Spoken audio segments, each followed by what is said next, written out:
దారుణమైన విషయం. శాసన మండలిలో కూడా వాళ్ళు ఏదో ఒక పిచ్చి ప్రశ్న వేయడం, దానికి కూడా సమాధానం చెప్పడానికి మా మంత్రులు రెడీగా ఉన్నా సమాధానం ఈయన ఓపిక లేక వాకౌట్లు చేయటం వాళ్ళు చేసే పద్ధతి.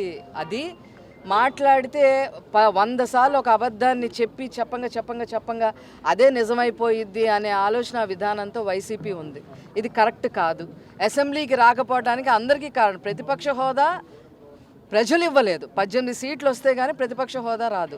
ప్రతిపక్ష హోదా ప్రజలే ఇవ్వలేదు మీకు. అది మీరు గమనించుకోకుండా ఇష్టం వచ్చినట్టుగా మాట్లాడుతున్నారు. ఇంకొక పక్క నారా చంద్రబాబు నాయుడు గారిని, తెలుగుదేశం పార్టీని, కూటమి ప్రభుత్వాన్ని ఇష్టం వచ్చినట్టుగా మాట్లాడటం, మీరు బావిలో దూకండి అని చెప్పి మాట్లాడటం, ఇలా మాట్లాడుతూ ఉన్నారు. మేం కాదు దూకాల్సింది, సంక్షేమం చేసేవాళ్ళు, అభివృద్ధి చేసేవాళ్ళు, సంపద సృష్టించేవాళ్ళు, బడుగు బలహీన వర్గాల్ని హక్కున చేర్చుకున్న వాళ్ళని, వాళ్ళ జీవిత విధానాన్ని మార్చే నాయకులు బావిలో దూకక్కల. మీరు దూకాలి బావిలో. 3 రాజధానుల పేరుతో రాజధానియే లేకుండా చేసిన జగన్మోహన్ రెడ్డి బావిలో దూకాలి.